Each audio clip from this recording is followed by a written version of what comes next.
정리해고로 일자리를 잃은 파인텍 노동자들이 높이 75m의 굴뚝 위에서 농성을 이어간 지 오늘로 406일째입니다. 사흘 뒤 성탄절이면 최장기간 고공농성으로 기록됩니다.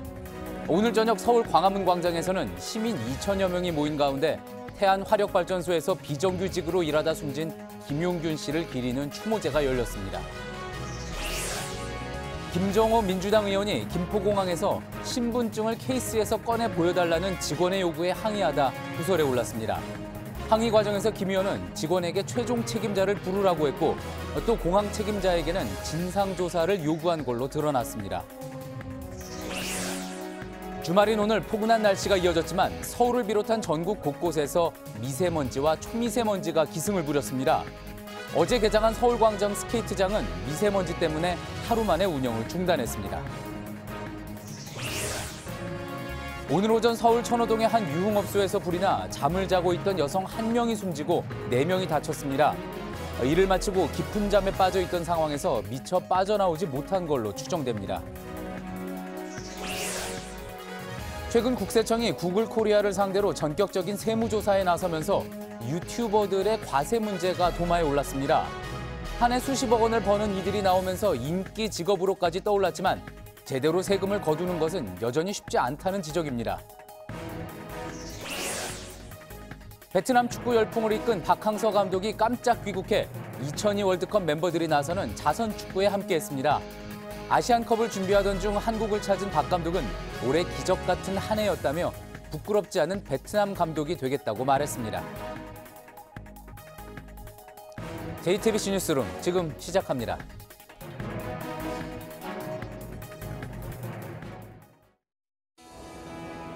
기름 없이 달리는 일상으로 내일을 바꾸는 현대수소 전기차. 크리스마스를 사흘 앞둔 주말, 서울시청 앞 스케이트장이 문을 닫을 정도로 짙은 미세먼지가 끼었지만 바로 옆 광화문 광장에는 2천여 명의 사람들이 모였습니다. 태안 화력발전소 비정규직 노동자 24세 나이에 숨진 김용균 씨를 추모하기 위해서였습니다. 제대로 된 일자리를 달라는 외침은 이렇게 거리뿐 아니라 높이 75m 굴뚝 위에서도 이어졌습니다.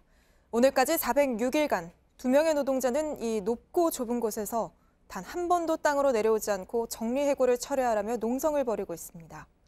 오늘 뉴스룸은 75m 높이의 굴뚝과 광화문 광장 두 장소에서 시작합니다.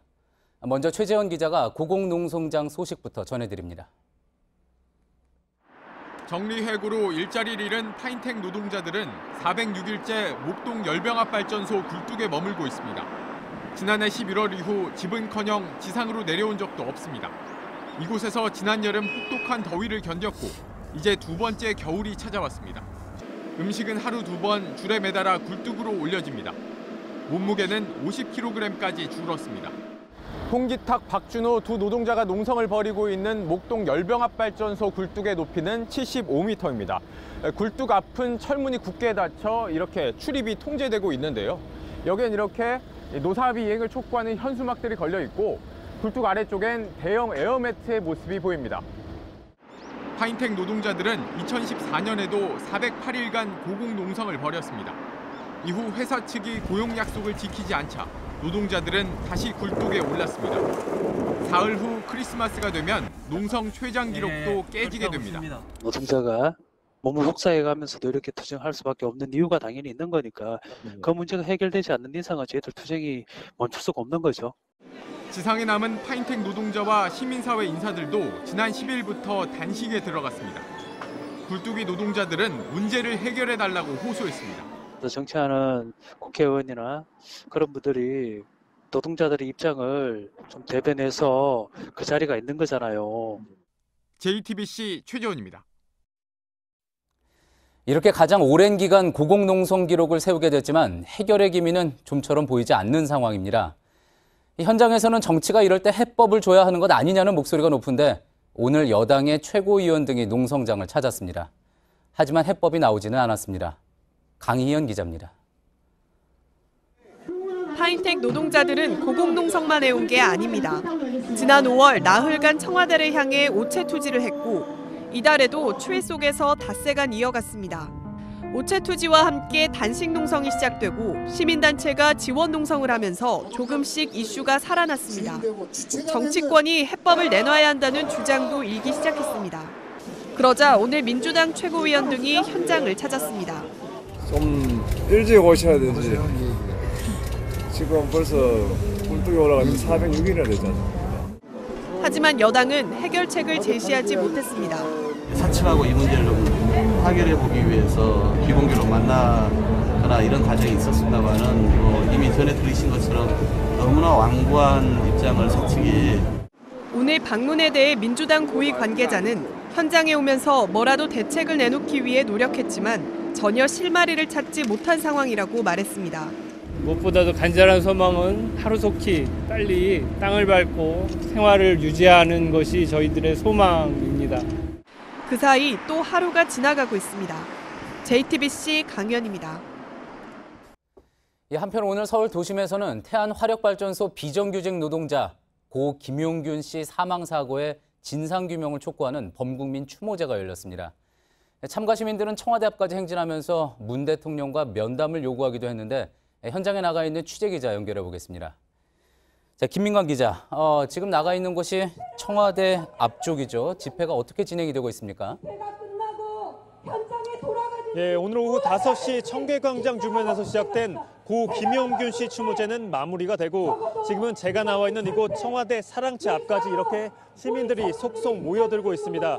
행진에는 2천여 명의 시민들이 참여를 했는데요. 시민들이 들고 있는 종이를 잠시 살펴보면요. 앞면에는 내가 김용균이다. 뒷면에는 비정규직 이제 그만 이렇게 적혀 있습니다. 열악한 노동 환경을 개선하고 나아가 위험한 근무 환경에 비정규직 하청업체 노동자들이 내몰리는 현실을 바꿔야 한다고 주장을 하고 있습니다. 지금 보시는 것처럼 김용균 씨 역시 살아생전 이런 점을 고쳐달라며 문재인 대통령을 만나겠다는 피켓 시위를 벌이기도 했습니다. 이곳에 모인 시민들도 바로 그런 김용균 씨의 뜻을 이어받아 문 대통령과의 면담을 요구하며 이곳 청와대 앞까지 모인 겁니다. 예. 자, 행진에 앞서서 열린 추모제에서는 김 씨의 어머니도 나와서 발언을 했다고 하죠. 어떤 의견들이 나왔습니까? 예, 90여 개 시민단체들로 구성된 이번 시민대책위원회 주최로 열린 이번 김용균 씨 추모제에는 2,000명가량이 참가해 목소리를 냈습니다. 무엇보다 같은 사고가 반복되지 않도록 대책을 마련해달라는 요구가 많았습니다. 이번 추모 집회에는 김용균 씨의 부모님도 참석을 했는데요. 우선 김용균 씨 어머님의 말씀을 한번 들어보겠습니다.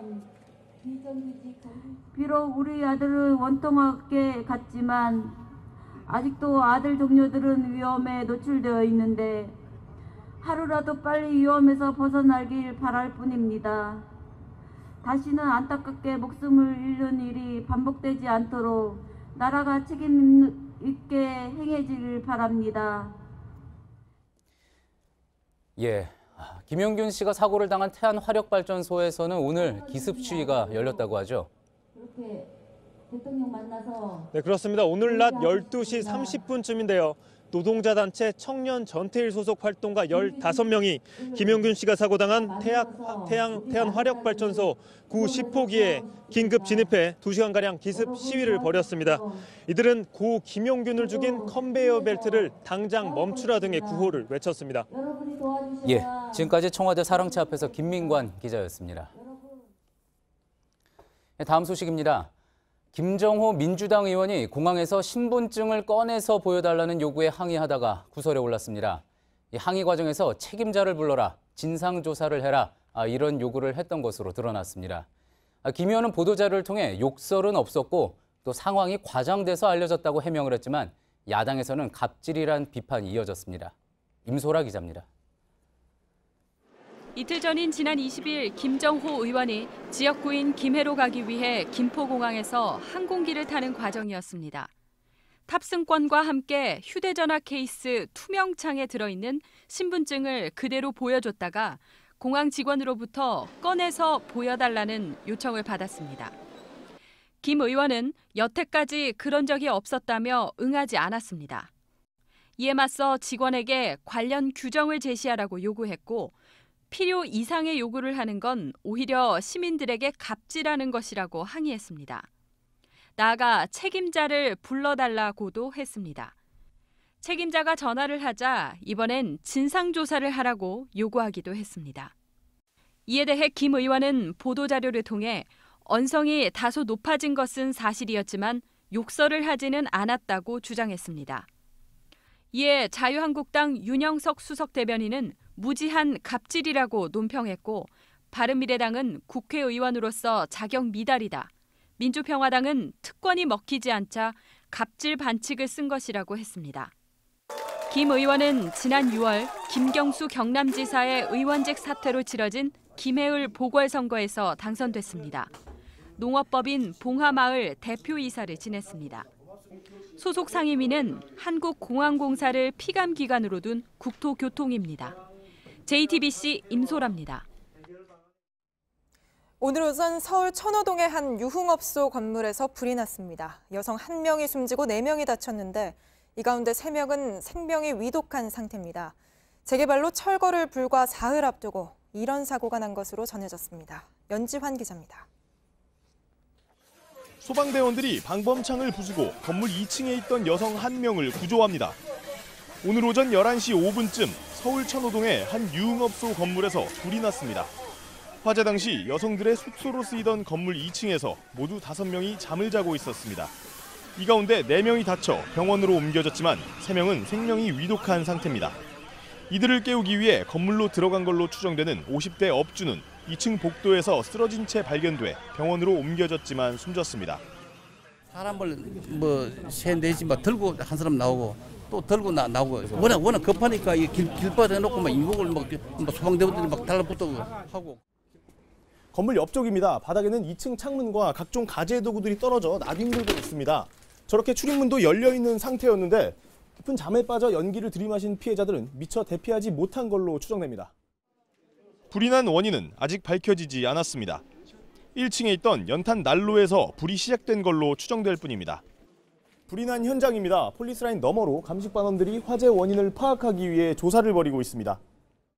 경찰은 구체적인 화재 원인에 대한 조사와 함께 건물 내부 구조 변경이 있었는지와 건축법 위반 여부도 수사할 계획입니다. JTBC 연지환입니다. 올 겨울 날씨는 말 그대로 춥거나 탁하거나 둘 중 하나인 듯합니다. 오늘도 그리 춥진 않았지만 전국 곳곳의 초미세먼지 농도는 기준치를 크게 넘었는데요. 서울광장의 스케이트장은 탁한 공기 탓에 문 연 지 하루 만에 운영을 중단했습니다. 초미세먼지는 내일 오후부터는 점차 나아진다고 하는데 역시나 대신 기온은 뚝 떨어진다고 합니다. 박상욱 기자입니다. 화려한 조명과 함께 문을 연 서울광장 스케이트장. 그런데 개장 하루 만에 문을 걸어 잠갔습니다. 어젯밤 10시를 기해 발령된 초미세먼지 주의보 때문에 운영을 중단한 겁니다.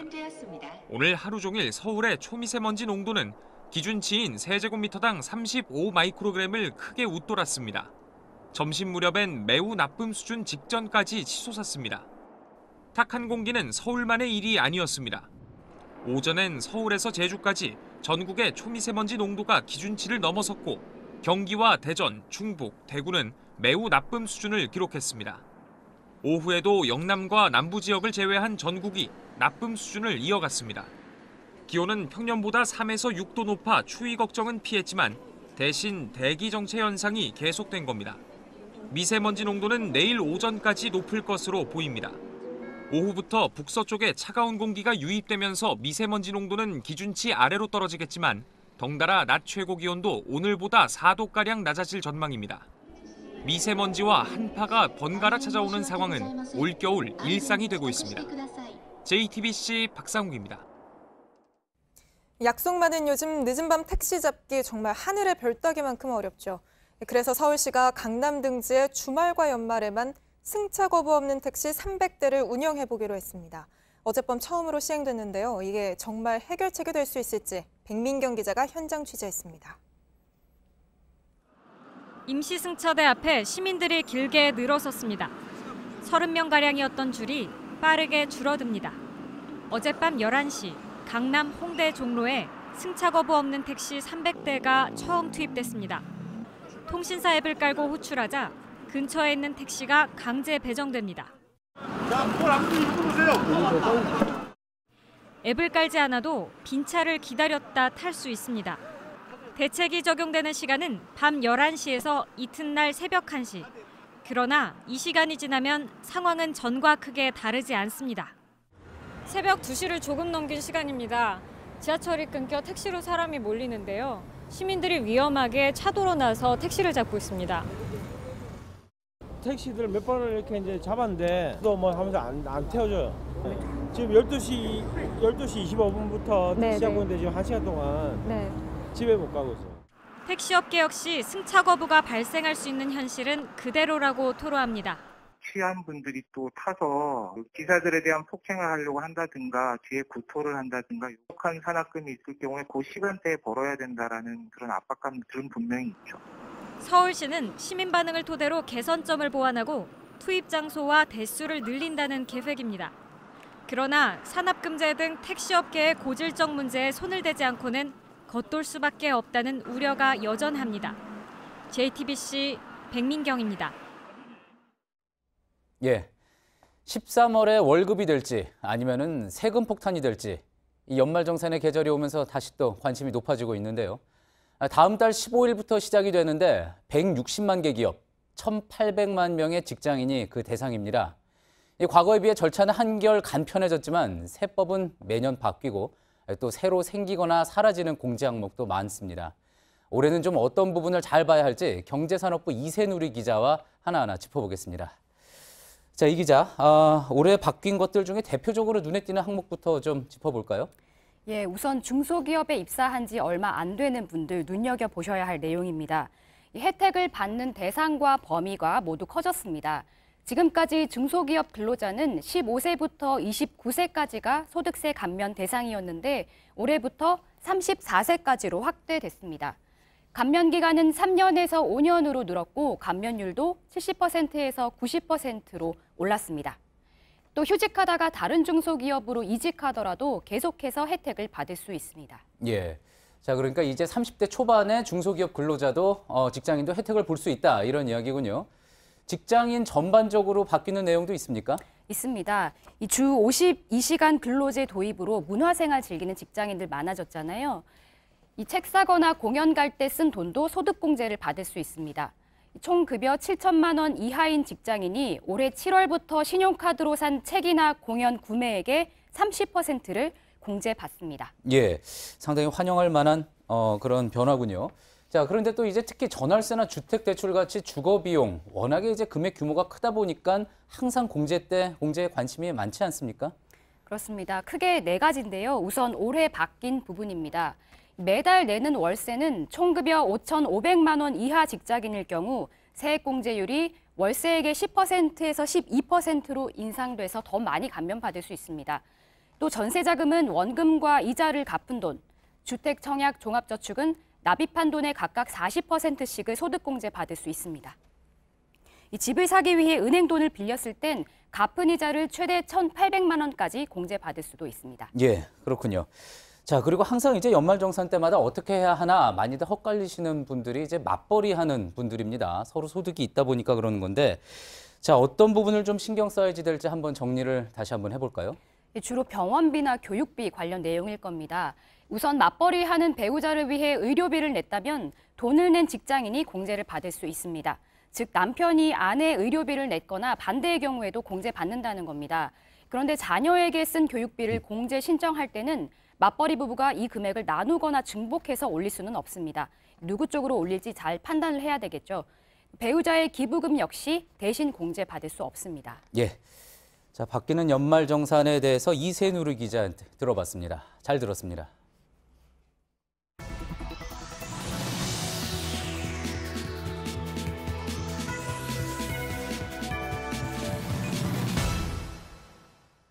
한 달에 수천만 원을 버는 유튜버들이 늘면서 구독자 수를 조작해주는 업체까지 등장했다는 소식 어제 전해드렸습니다. 자, 이것만큼이나 논란이 되는 게 유튜버들에 대한 과세 문제인데요. 유튜브가 미국 업체라서 또 유튜버들이 돈 버는 방법이 다양해서 여러 이유로 세금을 제대로 거둘 수 있을지 회의적이라는 이야기가 나옵니다. 인기 유튜버들은 어떤 방식으로 또 얼마나 돈을 버는지 먼저 김태형 기자가 취재했습니다. 안녕하세요. 대도수관입니다. 오늘 게임 아주 대박입니다. 시작해볼까요? 본명보다 닉네임 대도서관으로 잘 알려진 나동현 씨는 유튜브 채널 구독자 수가 190만 명이 넘는 인기 유튜버입니다. 대도서관이 지난해 유튜브 활동을 통해 벌어들인 돈은 17억 원이 넘습니다. 보통 한 달에 유튜브 광고 수익으로만 한 5천에서 6천만 원 정도 그렇게 나온다고 보시면 될 것 같습니다. 이 밖에도 인기 유튜버들은 대기업의 광고 영상을 만들어 돈을 벌기도 합니다. 저희 업계 평균으로 따지면 그런 광고들 같은 경우는 보통 평균 일반 회사원 연봉 정도 몇천만 원 수준이라고 보시면 될 것 같습니다. 또 자신의 인지도를 이용한 활동도 주요 수익원입니다. 출연료라든가 뭐 책을 쓴다던가 아니면 행사를 한다던가 혹은 뭐 쇼핑몰을 하시는 분들처럼 뭐 부가적인 수익이 또 있을 수 있고요. 이렇게 해서 인기 유튜버들이 한 해 올리는 매출은 평균 수십억 원에 달합니다. 지난해 한국방송통신전파진흥원에 따르면 유튜버 팜팜토이즈가 31억 6천만 원, 캐리와 장난감 친구들이 19억 3천만 원 등의 유튜브 광고 수익을 올린 것으로 파악됩니다. 구독자가 10만 명이 넘는 국내 인기 유튜브 채널도 지난해 기준 1275개로 해마다 2배 가까이 증가하는 추세입니다. 이처럼 유튜버들이 신흥 부자로 떠오르면서 정확한 납세 기준이 마련돼야 한다는 목소리가 나오고 있습니다. JTBC 김태영입니다. 고소득 유튜버에 대한 과세 문제는 계속 지적이 됐지만 아직까지 뾰족한 대책은 없어 보입니다. 개인이 먼저 나서지 않으면 사실상 모든 소득을 파악하는 게 힘들고 또 채널 운영하는 방식에 따라 돈을 버는 방식에 따라 세금 매기는 기준도 제각각입니다. 하예빈 기자의 보도입니다. 유튜브로 수익을 창출하는 방법은 크게 세 가지입니다. 일정 기준 이상의 동영상 재생 시간과 구독자 수를 충족하면 유튜브가 광고 수입의 일부를 유튜버에게 송금합니다. 유튜버와 광고주가 직접 계약을 하거나 구독자들이 후원금을 주기도 합니다. 소속사가 있는 유튜버는 회사를 통해 수익금을 받거나 광고 계약을 해 소득의 3.3%가 원천 징수됩니다. 소속사가 없는 개인 유튜버는 국세청에 직접 소득 신고를 하고 세금을 냅니다. 보통은 유튜브를 통해서 정산을 받게 되면 개인으로 통장으로 받는 거잖아요. 뭐 기본적인 세금이라든지를 내고 있는 이런 역할들을 또 MCN에서 또 해주고 있죠. 하지만 개인 유튜버의 경우는 다릅니다. 외국 기업인 유튜브가 유튜버에게 보낸 금액을 공개하지 않기 때문에 개인이 소득 신고를 하지 않으면 수익금을 파악하기 힘듭니다. 국세청에선 해외에서 한 해 $10,000 이상 입금받은 사람을 조사하면 된다고 하지만 모두가 과세망에 걸리는 건 아닙니다. 채널을 운영하는 방식도 각자 달라 그에 따른 소득 신고 절차도 복잡하고 까다롭습니다. 구독자로부터 후원금을 받는 경우 이를 기부금으로 볼지 수익으로 볼지도 모호합니다. 유튜버들은 수익이 들어오는 그 내용이 굉장히 다양하거든요. 나도 모르는 사이에 체납이 된다거나 나도 모르는 사이에 내가 위법자가 됐다거나. 소득이 있으면 신고를 해야 한다는 유튜버들의 인식도 중요하지만 쉽게 신고하고 납부하는 절차를 국세청에서도 마련해야 한다는 게 전문가들의 지적입니다. JTBC 하혜빈입니다. 며칠 전 군입대한 아들의 신병 수료식에 다녀오던 가족과 여자친구 모두 교통사고로 숨지는 안타까운 사고가 있었죠. 어제 오늘 청와대 게시판에 이 병사를 빨리 전역시켜달라는 국민청원이 여러 건 등장했습니다. 저희가 실제 가능한지 알아봤는데 군 당국에선 현재도 조기 전역에 대한 제도가 있고 일단 장례 절차가 마무리되는 대로 그 기준에 맞는지 살펴보겠다는 입장이었습니다. 이성대 기자입니다. 청와대 국민청원 게시판에 일가족이 교통사고를 당한 육군병사에 대한 청원이 올라왔습니다. 안타까운 사고로 갑자기 가족을 잃은 해당 병사를 빨리 전역시켜주라는 겁니다. 비슷한 청원이 오늘 하루만 여러 건이 올라왔고 참여 인원이 계속 늘고 있습니다. 군이 장례 절차를 직접 지원하고 병사에 대한 심리치료 같은 도움을 줘야 한다는 목소리도 컸습니다. 이번 기회에 신병 수료식 면회 자체를 폐지해야 한다는 주장도 나왔습니다. 현재 이 병사는 휴가를 얻어 장례 절차를 치르고 있습니다. 군은 장례가 마무리되는 대로 조기 전역 요건에 맞는지 검토해보겠다는 입장입니다. 국방부 관계자는 일단 생계곤란이나 정신적인 문제, 본인의 의사 등을 판단해 조기 전역 절차에 맞는지 살펴보겠다고 밝혔습니다. 지난 22일 김모 씨 가족은 강원도 화천의 육군 부대에 있는 아들의 신병 수료식에 참석하고 돌아가다 교통사고를 당했습니다. 이 사고로 김 씨 부인과 두 딸, 아들의 친구까지 4명이 사망했습니다. JTBC 이성대입니다. 일본 정부가 우리 해군 함정이 화기관제 레이더로 일본 자위대의 초계기를 겨냥했다고 강하게 항의하고 있습니다. 우리 해군이 북한 어선을 구조하려다 레이더를 가동한 거라고 해명했는데도 이틀째 거듭 항의하고 있는 겁니다. 정혜성 기자입니다. 일본 정부는 어제에 이어 오늘도 우리 정부에 대한 항의를 이어갔습니다.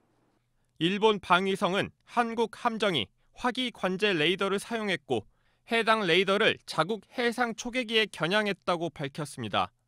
미사일의 목표물을 조준하는 데 사용되는 화기관제 레이더가 아닌 수색 레이더를 사용하는 것이 적절하다고도 덧붙였습니다. 앞서 우리 국방부는 북한 어선을 구조하는 과정에서 해당 레이더를 운용했다고 해명했습니다. 우리 군이 독도 공해상에서 북한 어선이 표류하고 있다는 정보를 입수한 건 지난 20일. 어선 위치를 확인하기 위해 정밀한 화기관제 레이더를 사용한 것이고 일본 초계기를 겨냥한 게 아니라는 겁니다. 하지만 정부의 해명에도 불구하고 일본 방위성이 거듭 항의하면서 양국 간 갈등의 골이 깊어지는 양상입니다. 일본 교도통신은 한국과의 관계가 회복하기 어렵게 됐다고 보도했습니다. 한편 통일부는 오늘 오전 동해상에서 구조한 북한 주민 3명과 시신 한 구를 판문점을 통해 북측에 송환했다고 밝혔습니다. JTBC 정혜성입니다. 도널드 트럼프 미국 대통령이 추진 중인 멕시코 국경장벽 건설을 둘러싼 갈등이 결국 파국을 맞았습니다. 건설 비용을 포함한 예산안 처리가 무산되면서 연방정부가 부분적으로 문을 닫는 셧다운이 시행됐는데요. 이번 셧다운은 기존과 다르게 길어질 수 있다는 우려가 나옵니다. 이한주 기자입니다. 미 연방정부가 자금 지원 중단에 따른 부분 폐쇄, 이른바 셧다운에 들어갔습니다. 공화당이 상원에서 멕시코 장벽 예산을 추가한 임시 예산안 처리에 실패했기 때문입니다. 전체 연방정부 예산의 25%가 대상으로 올 들어 세 번째 셧다운입니다. 이번 셧다운은 15개 정부 부처 가운데 국무부와 법무부, 재무부 등 9개 부처와 10여 개 기관이 대상입니다. 월스트리트 저널은 210만 연방 정부 공무원 가운데 42만 명은 월급이 나오지 않고 38만 명은 무급 휴가를 가야 한다고 보도했습니다. 트럼프 대통령과 민주당은 셧다운 책임을 놓고 다툼을 이어가고 있습니다. We're going to have a shutdown. There's nothing we can do about that because we need the Democrats to give us their votes. We are willing to continue discussions on those proposals with the leader, the president, the Speaker of the House, and the Leader of the House. 이번 셧다운은 성탄휴일로 해당 기관들 대부분이 이미 문을 닫아 당장은 영향이 없을 것으로 보입니다. 다만 앞서 각각 사흘과 반나절 동안 이어졌던 기존의 셧다운과 달리 길어질 경우가 변수입니다. 로이터 통신은 중간선거 결과에 따라 민주당이 하원 다수당이 되는 새해까지 셧다운이 이어질 것으로 전망했습니다. JTBC 이한주입니다. 이스라엘군이 가자 지구에서 팔레스타인 시위대에 총을 쏴 4명이 숨졌습니다. 팔레스타인 보건당국은 사망자인 10대 청소년 2명이 포함됐고 40여 명이 다쳤다고 밝혔습니다. 이스라엘군은 시위대가 돌을 던지면서 보안장벽으로 돌진해 교전규칙에 따라서 발포했다고 주장했습니다. 축구 하나로 베트남을 들썩이게 했던 박항서 감독이 깜짝 귀국했습니다. 매년 이맘때 하는 축구 자선 경기를 보러 온 건데 오늘만큼은 홍명보, 이영표 이런 2002 월드컵 멤버들이 아닌 박항서 감독이 주인공처럼 느껴졌습니다. 이주찬 기자입니다. 마흔을 넘겼지만 이영표의 발재간은 여전하고 이천수의 골을 향한 욕심은 변함이 없습니다. 골잡이 최용수는 세월의 무게를 이기지 못했지만 골키퍼 김병진은 아직도 몸을 날려 슛을 막아냅니다. 2002 월드컵 멤버들이 나선 자선축구. 당시 코치로 벤치를 지켰던 박항서 감독은 오늘 관중석에 앉았습니다. 심각한 표정으로 경기를 지켜보다 하프타임엔 선수들을 만나자 어깨동무를 하고 농담을 하며 2002년 그때 그 모습으로 돌아갔습니다. 과거엔 선수들이 빛나도록 그림자 몫을 했다면 이젠 상황이 뒤바뀌었습니다. 박 감독이 움직일 때마다 경기장 곳곳은 들썩였습니다. 경기가 끝나고선 예정이 없던 기자회견도 나섰습니다. 재치가 넘쳤습니다. 제 친구들도 나이가 뭐 이제 50대 초반 들어가고 뭐 40대 말 들어가니까 뭐 내 말에 권위가 안 쓴다는 거. 자정한 반갑고.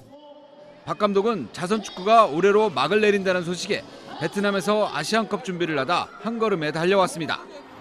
베트남 축구를 동남아시아 정상으로 이끌어 훈장까지 받은 박 감독은 올해는 기적 같은 한 해였다고 말했습니다. JTBC 이주찬입니다. 눈 쌓인 배추밭에서 썰매를 타다 올림픽에서 메달까지 땄던 선수. 그래서 배추보이라 불렸죠. 스노보드 이상호 선수 기억하실 텐데요. 배추밭에서 시작된 도전, 오늘은 이상호란 이름이 붙은 슬로프를 선물받았습니다. 온누리 기자입니다. 새하얀 설원 위에 빨강, 파랑, 노랑, 알록달록한 색깔들이 더해집니다. 스노보드에 몸을 실은 사람들이 움직일 때마다 눈밭 위엔 그림이 그려지는 듯합니다. 이상호는 맨 앞에 섰습니다. 10여 년 전 탄광촌 정선의 경사진 배추밭에서 썰매 타다 스노보드 대표가 된 산골 소년. 평창올림픽에서 은메달을 땄던 그 눈밭은 이상호 슬로프란 이름이 붙었습니다. 그 선수의 이름을 딴 슬로프를 이제 만들었다고 했을 때 진짜 부럽다고 많이 생각했었는데 저한테도 이게 현실이 되니까 너무 기분이 좋아요. 설상 종목 한국 최초의 올림픽 메달리스트. 이상호에겐 외로운 도전이었습니다. 빠른 속도로 내려오는 스노보드 평행 대회전은 탄탄한 체력 그리고 유연한 균형 감각이 중요합니다. 아시아 선수들은 버거워하던 종목입니다. 이상호는 여름엔 수상 스키를 타고 또 유도를 하면서 부족한 점을 메웠습니다. 배추밭으로 상징되는 열악한 현실에서 시작된 도전, 그리고 23세 나이에 맛본 올림픽 메달. 황홀했던 추억을 뒤로하고 이상호는 다시 출발대에 섰습니다. JTBC 온누리입니다.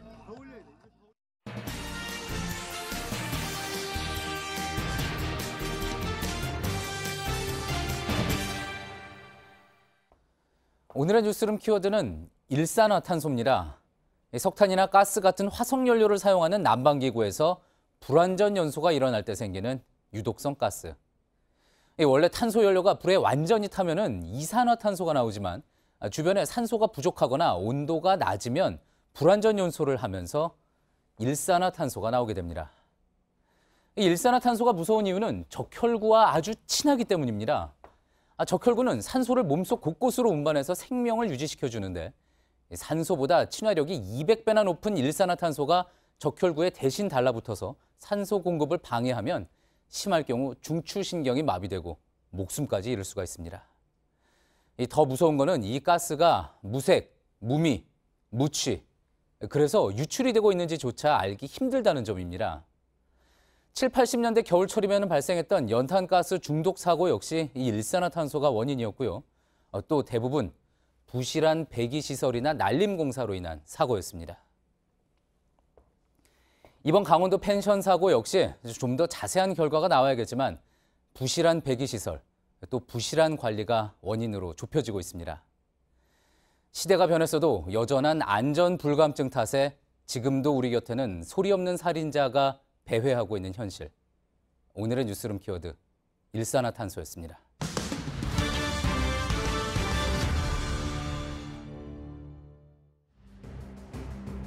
이른바 홍대 몰카 사건을 계기로 시작된 편파 판결 불법 촬영 규탄 마지막 집회가 오늘 오후 서울 광화문 광장에서 열렸습니다. 집회를 연 여성단체 불편한 용기 측은 지난 7개월 동안의 발자취를 돌이켜보고 어떠한 반발이 밀려오는지 고찰할 것이라며 오늘을 끝으로 다음 집회를 잠정 연기하겠다는 뜻을 밝혔습니다. 500명 넘는 탈북자들의 도피를 돕다가 중국 공안 당국으로부터 쫓기는 신세가 된 중국인 A씨가 우리나라에서 난민 지위를 인정받았습니다. A씨는 2006년부터 중국에 있는 탈북자들이 제3국으로 탈출하도록 도와오다가 2016년 중국 정부로부터 귀국해 자수하라는 연락을 받자 우리나라로 들어와 난민 신청을 했습니다. 애초 우리 출입국 당국은 난민 신청을 받아들이지 않았지만 법원이 A씨의 손을 들어주면서 난민 지위를 얻게 됐습니다. 네팔 서부에서 산악 지역을 달리던 버스가 도로 아래로 떨어지면서 21명이 숨지고 15명이 다쳤습니다. 네팔 경찰은 버스에는 교육적 목적의 투어를 끝내고 돌아오던 대학생 등이 타고 있었다고 밝혔습니다. 휘발유 값이 2년 만에 최저치를 기록했습니다.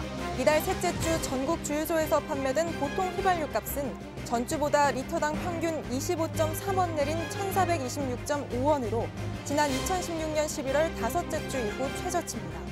휘발유 값은 7주 동안 260원 정도 내렸는데 최근 국제유가가 2달 사이 절반 수준으로 급락한 것을 고려하면 정유사와 주유소의 기름값 인하 속도가 더디다는 불만도 나오고 있습니다.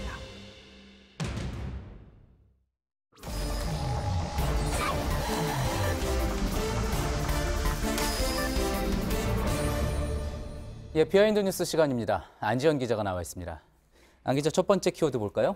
네, 오늘 키워드는 모두 두 글자로 준비해봤는데요. 첫 키워드는 갑질입니다. 예, 일단 사진은 조금 전 저희가 보도도 해드렸던 민주당 김정호 의원 논란 이야기 같습니다.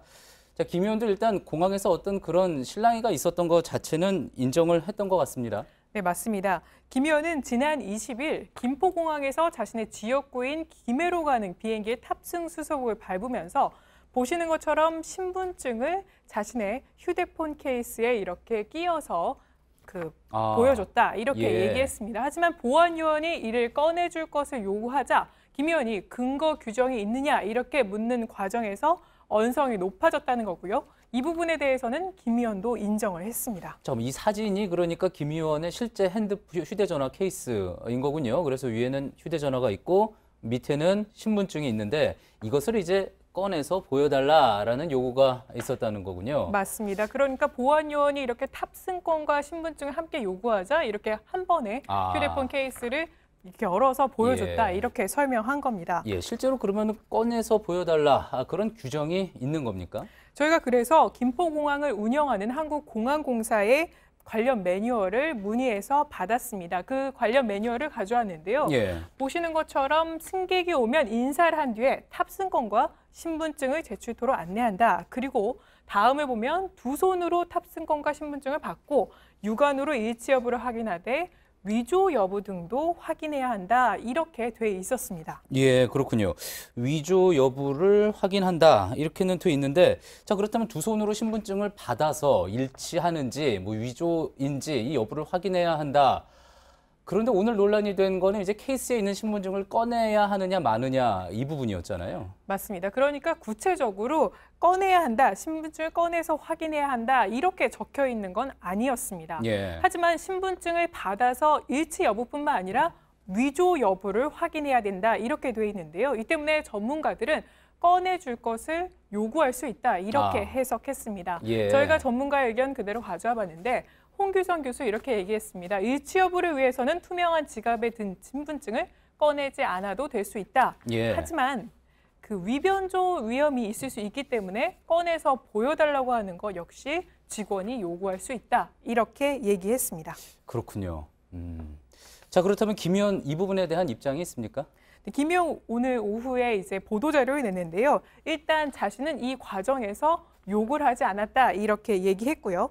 또 오늘 조선일보 기사를 보면은 뒤에서 기다리는 다른 승객들이 그거 꺼내는 게 뭐가 이렇게 어렵냐, 빨리 꺼내라 이렇게 말했다는 부분이 있었고요. 그런 내용도 보도가 됐었죠. 네, 이 부분 때문에 많은 공분이 일어나기도 했었는데요. 그런데 김 의원은 보도자료에서 이 부분에 대해서 부인을 하면서 자신이 마지막 승객이었다. 이렇게 얘기하기도 했습니다.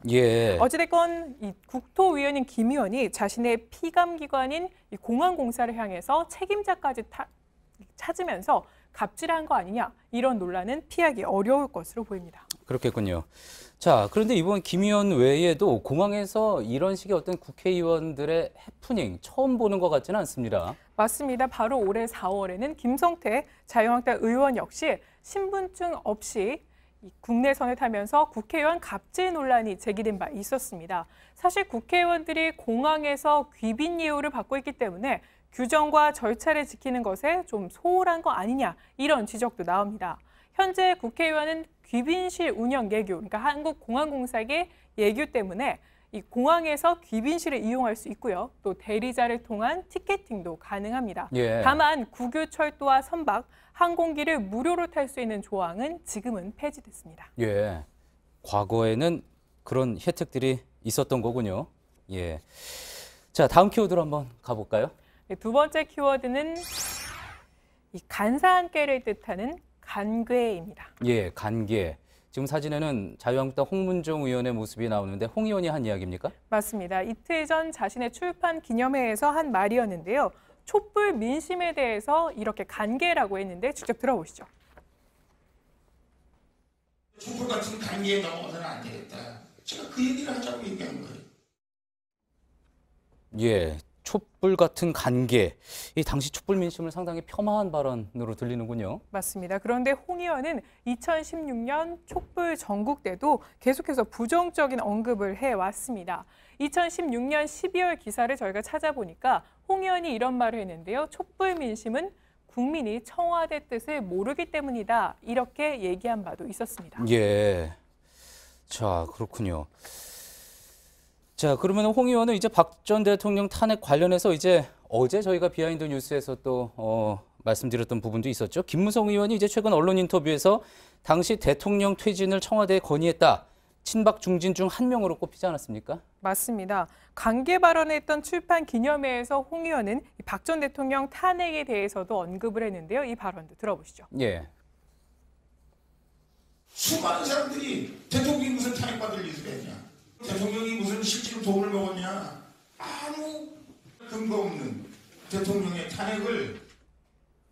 예, 자 그렇다면 어떻게 탄핵을 할 수 있느냐 이런 이야기 같은데 김무성 전 대표의 언론 인터뷰 내용하고는 좀 다르군요. 네, 여기서 김 의원의 인터뷰 내용 다시 한번 확인해 보겠습니다.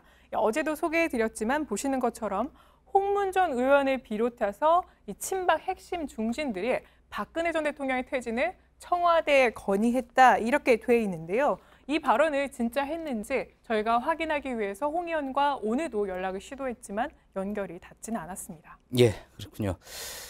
자, 그나저나 뭐 국내에서뿐만이 아니라 외신들도 당시 촛불에 대해서 성숙한 민주주의라는 평가를 했는데 간계라는 평가와는 상당히 거리가 있는 인식차가 느껴지는 발언이군요. 잘 들었습니다. 안지연 기자였습니다. 경북 봉화 산타 마을이 오늘 문을 열었습니다. 마을엔 편지를 쓰면 산타가 원하는 애 보내주는 우체국도 생겼는데요. 산타의 마법에 걸린 이곳에 배승주 기자가 다녀왔습니다. 백두대간에 둘러싸인 산골 마을에 빨간 열차가 들어오자 크리스마스 캐럴이 울려 퍼집니다. 열차에서 내린 관광객들을 산타와 루돌프가 반갑게 맞아줍니다. 눈과 산타를 테마로 꾸민 경북 봉화군 분천리 산타 마을입니다. 이곳에선 오늘부터 내년 2월까지 약 60일간 산타 우체국에 산타 마차까지 한편의 동화 속 풍경이 펼쳐집니다. 아직 크리스마스 며칠 남진 않았지만 오늘부터 저는 크리스마스네요.